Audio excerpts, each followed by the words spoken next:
సరే మంచి మీ దేవుడి దగ్గర కొంత కిల్లు చక్రము ఖజానం ఏమో ఉంటాయి కదా మీరు అడిగిస్తాడు. ఆయన అడిగితే ఇస్తాడండి, మీరు అడిగితే ఇంకా తొందరగా ఇస్తాడు. ఏమన్నా నేను అడిగితే ఇస్తాడు అడగమంటున్నాను. అడుగు, ఎలా అడిగితే ఇస్తాడో నాకు తెలుసు.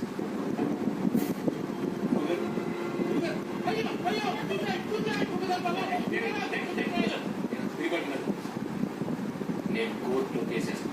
ఊరుకోడు గురుగారు, 3,000 కోట్ల పైన ఇన్సూరెన్స్ కంపెనీ మీద కేసేస్తారా? మీలాంటి వాళ్ళు ఎంతమంది చూస్తుంటారండు?